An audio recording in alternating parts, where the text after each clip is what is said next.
The Dream World podcast is all about bridging the gap between science and spirituality. So today I'm so thankful for Dr. Denholm Aspy, who is a scientist and expert in lucid dreaming and mental health counseling. My pleasure. Thank you for having me on. Of course, and I saw that you have the largest lucid dreaming study ever conducted. That's awesome. Yeah, that's right. Last time I checked, I've done both of the largest ones so far. So I did my first big study was the National Australian Lucid Dream Induction Study. And then after I completed all my PhD study, I did one more big study, for my own reasons, sort of as an independent researcher. And that one's called the International Lucid Dream Induction Study. And at the time of publication, that was the largest one to date. How did you get started with lucid dreaming in general? I imagine it's something you like to do before you started researching it. That's right. I've always been fascinated by lucid dreaming and, by the mind generally, by various different ways of accessing different states of consciousness, like, for example, meditation. I've also got some published research in that area as well. And I'm very interested in the new field of psychedelic therapy, which is very much opening up right now. And we're seeing some incredible results with that. I'm also a mental health, I'm a counselor and sort of work in that area too. So that's an area of interest. But for lucid dreaming, I've always been fascinated. I was having lucid dreams as a child, but I was never able to have them with the kind of regularity that I really wanted to. And I would read books by, Stephen LaBerge and other famous lucid dreamers about how they became very successful, but I could never quite get it. And then, fast forward a few years, I was starting my PhD in psychology. And the night before my PhD started, I actually had a spontaneous lucid dream. And it was the first one that I'd had in a little while. And I woke up and I was incredibly inspired. And I thought to myself, wow, maybe I could do research on this instead. How cool would it be to devote myself for the next 4 years to just doing this full time? And so I went into my university, I changed my topic and I said, hey guys, I know I'm supposed to be doing research on body language, which is what I'd already signed up to do, but I want to do research on lucid dreaming. And they were all like, well, okay, if this is what you want to do. And then, fast forward a number of years later, and here I am. I've conducted several very large studies. And as you know from reading yourself, I've done quite a lot of work in this area. Yeah, that's super incredible. I guess sometimes those last minute decisions turn out to be a huge part of your life path. Yeah, totally. I've had quite a few of those. You make these split second decisions and you never know where it can lead you if you just follow that passion. Exactly. I'm learning that as well. So for all the lucid dreamers out there, what have you found? I know you have 6 different combos, but what are your main, most effective ways that you found for your induction methods? Out of all the research I've done and also my own personal experimentation, the most effective approach so far seems to be a combination of 3 things. And so we've got, some people classify lucid dreaming techniques into different categories. And so we've got cognitive techniques, and this refers to things like the mild technique and doing reality tests. Basically, any kind of mental exercise is a cognitive technique.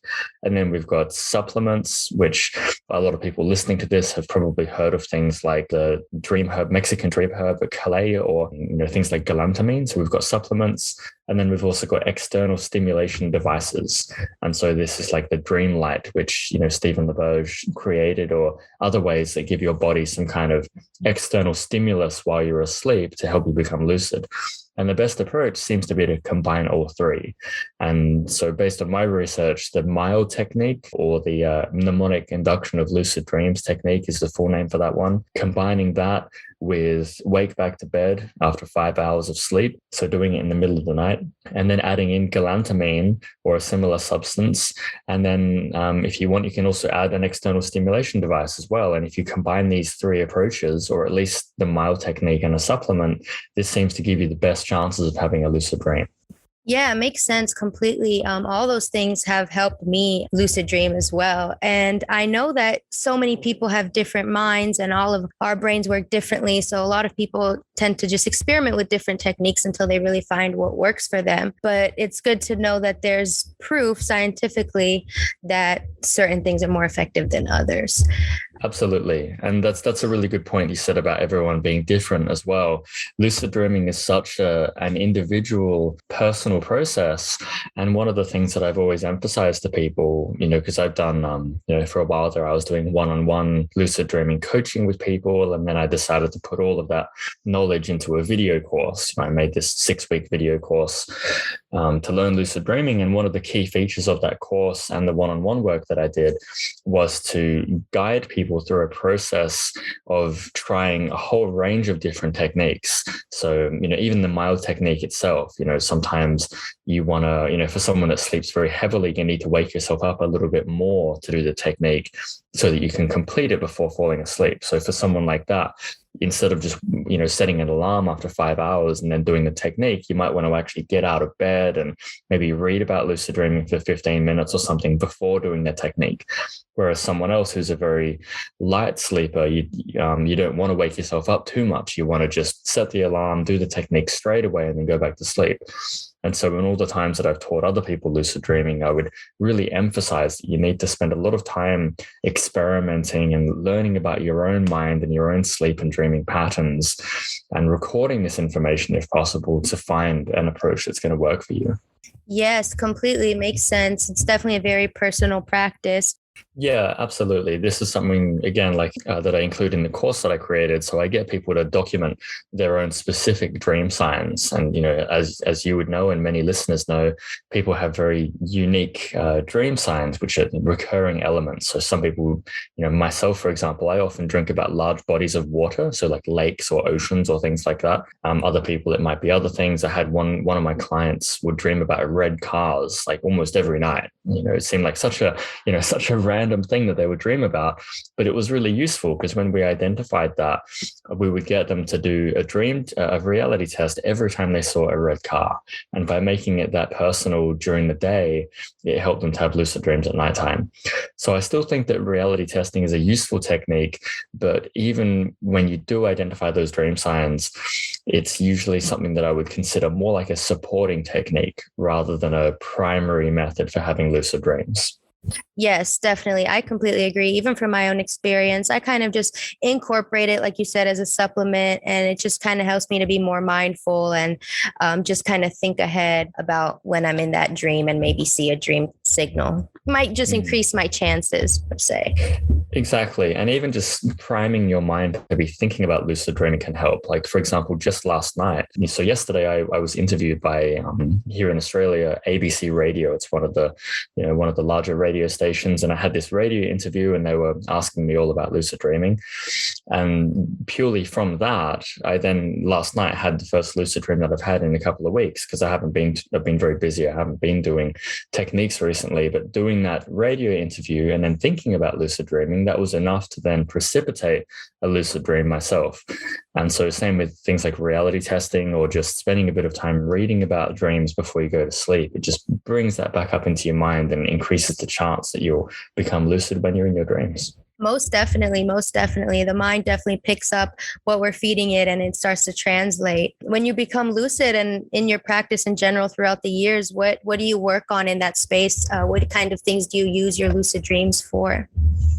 Well, it depends on what kind of priorities I have in my life at the time. Like last night, like right now, I've been focusing a bit more on the therapy side of my career. So I haven't been doing as much lucid dreaming work myself.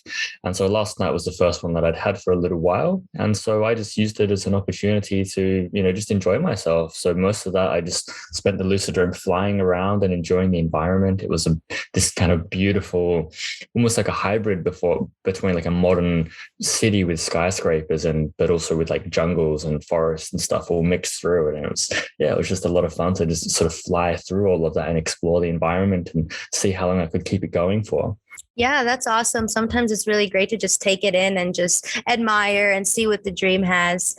Do you have any tips for like staying stable in your lucidity and trying to keep it going on for longer? Because I know a lot of people are like, oh, I got too excited and I woke up.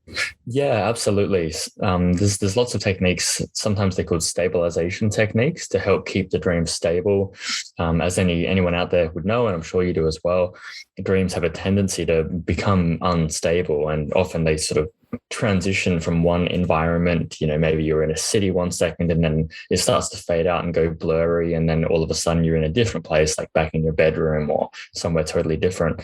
And so one thing you can do to help stabilize it, which I always teach people, is to just simply put your hands together as if you're about to start clapping your hands, and just rub your hands together vigorously.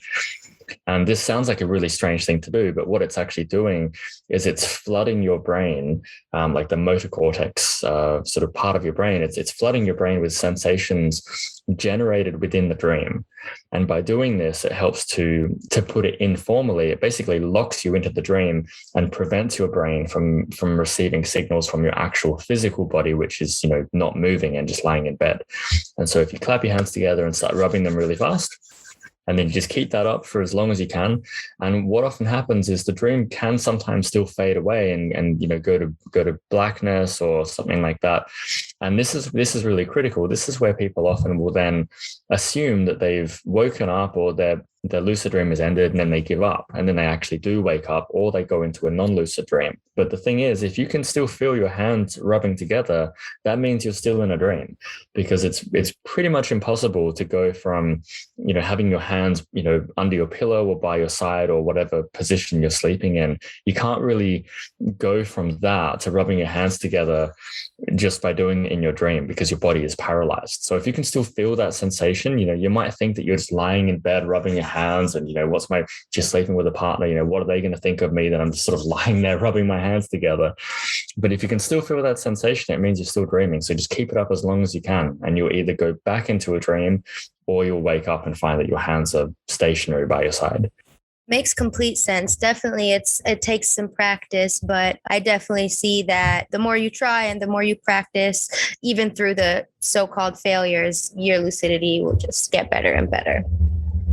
Yeah, and always doing those. This is why reality testing is such a good supporting practice, because if you make it a habit to do it every time you even suspect that you might be dreaming, then in those times when you're trying to stabilize a dream and then you transition to a new scene, you'll still have that habit of doing a reality test. That happened to me several times last night, where my dream faded out and I thought I might have woken up, but I did a test and then realized that the dream was still going. And so I would have missed out on a whole lot of my lucid dream if I hadn't built that habit.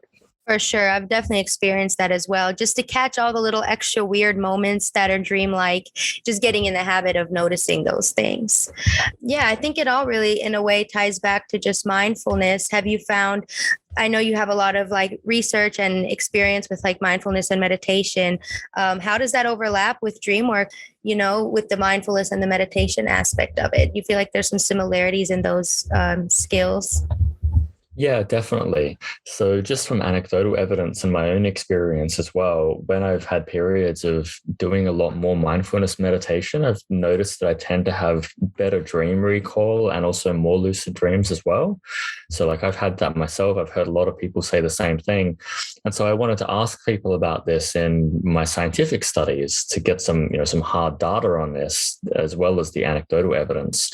And what I found is people who meditated, who did mindfulness specifically within an hour of falling asleep, I think they had approximately a 50% chance, 50% higher chance of having a lucid dream. So let's say your base rate is that you have lucid dreams, 10% of nights. If you do meditation beforehand, then that should go up to more like 20% of nights.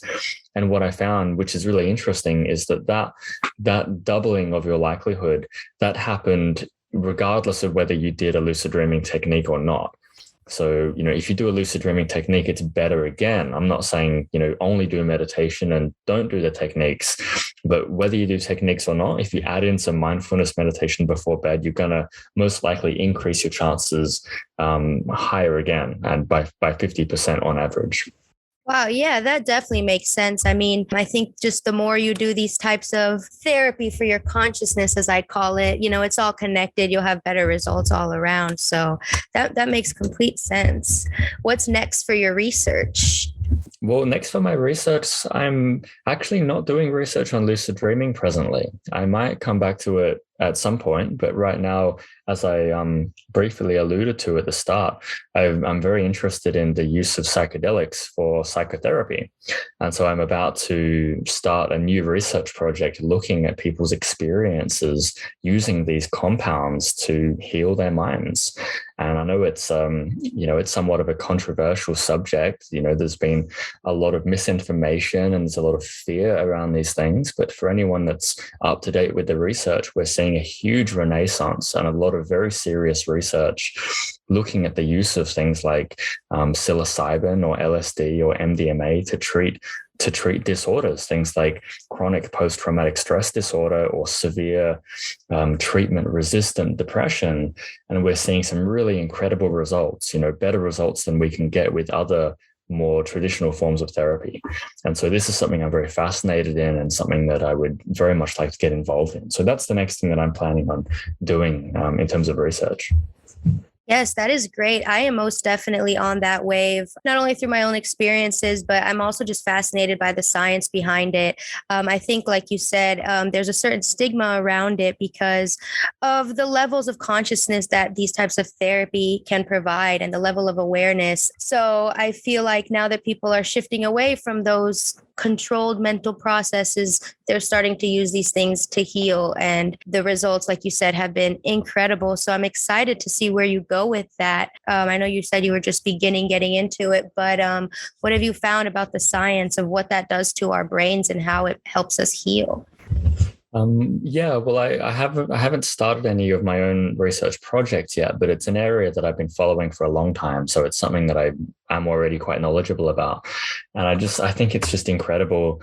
We're still mapping out how these things work, and different substances seem to work in different ways. So, for example, ketamine, sometimes this is dismissed as, that's a horse tranquilizer, but it's also one of the first line anesthetics that they'll give to children.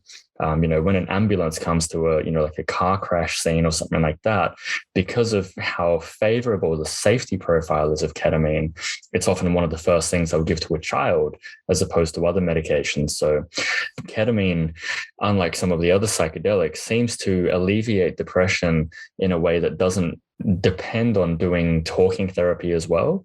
So if you give someone MDMA or you give them psilocybin, which is the compound that's found in magic mushrooms, if the way that they do therapy with those substances is you'll administer the substance, and then you'll get someone to sit down with a psychologist or a psychiatrist, and you basically talk through your stuff. You talk through what's going on for you for hours, for the duration of the trip.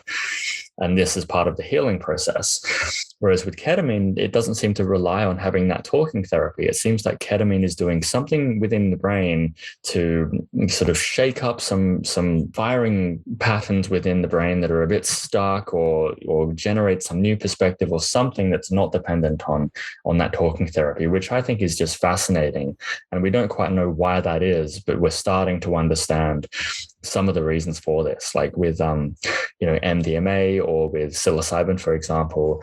They tend to inhibit the amygdala, which is involved in the fear response. And so if you give someone MDMA or psilocybin, you can then talk through a traumatic event that they might have experienced in the past, someone that's been through a war situation or domestic violence or whatever it might be. And you can get them to revisit that experience, but without activating so much of the fear response, which comes with the amygdala. And this allows the person to then reprocess those memories and form new connections within the brain that don't trigger the fear that would normally come with it. And we think this is part of why these substances can be so powerful for generating healing. They can literally rewire the brain in a therapeutic kind of a way. Yes, most definitely. And the rewiring, like you said, that's just such a good way to put it, because you can really feel the healing. And I know, like you said, a lot of people might be skeptical or unsure about it, but I think a lot of people are starting to listen to their bodies and trust, these little Easter eggs that we have on Earth to help us with our healing. Yeah, absolutely. And, we were having a huge, explosion of research in this, as I'm sure through the 60s and the 70s. But then, due to certain sort of governmental policies. And, like Timothy Leary, for example, he was talking about, let's spike the town water supply with LSD because it'll be good for everybody. And, this is really like quite reckless stuff to be saying. And I think people just freaked out. They were like, well, this is getting out of control. We need to shut it down. And there was quite a few decades there where this whole scene became quite stagnant. But now, we're having this renaissance and better quality research methods. We know a lot more about the brain. We have better technologies for imaging the brain and looking at what's going on when someone's taking a substance. And now we're getting an opportunity to revisit this and see how can we actually use these things safely to really help people. I am excited for that and for you. And I hope if you have any opportunities to participate in any research, you can most definitely contact me. Yeah, absolutely. I'm planning to I'll probably start with a survey study because it's harder to administer these substances, as you can imagine. It's very expensive to obtain the substances. There's a lot of red tape that you have to go through. You have to store it safely and have security measures and things like that. But survey research, where you ask people, can you tell me about some of the experiences that you've had yourself? This kind of research is much easier to do on a large scale. And so I'm planning on doing that kind of research to begin with. So I'll definitely let you know when I'm doing this kind of research. I'll be trying to get as many participants as possible to share their experiences. I'll definitely include the links to your website and your course in the show notes below. And I would love to close off by asking you just to share one of your most amazing, pivotal dream experiences, whatever you feel like you can share. Yeah, absolutely. So I can tell you about, I don't know if you've seen in the research you've done about me, but I had the honor of giving a TEDx talk a few years ago, and I talked about this dream there as well. And it was a very inspirational dream where I was having a nightmare, and I was in my family home, and there was someone outside, and they were trying to basically set the house on fire. It was a very terrifying experience, and I locked the front door, and then I was thinking about, what do I do about this, and how do I escape? And then it occurred to me that, what about if I'm in a dream? And so I tried doing a reality test, and the one that I chose in that moment was to see if I could stick my fingers through a wall. There was this corrugated iron fence, and I tried to stick my fingers through this wall, and my fingers just went straight through. And so as soon as I did that, I realized straight away, well, this is a dream. And in that moment, all the fear just melted away. I wasn't afraid at all anymore. And I opened the front door, and instead of there being this person there, this person trying to douse the house in kerosene and set me on fire, that was all gone. And instead there was this incredible botanical garden. And I stepped out, and I can still remember now, it was just as vivid as any waking life memory. And I could remember, the feel of the sun on my skin, and there was pollen in the air, that beautiful sort of autumn glow that you sometimes see. And I sort of walked through this garden, and these towering trees, and the air, and the sounds of the birds. And it was just so incredibly realistic and so vivid.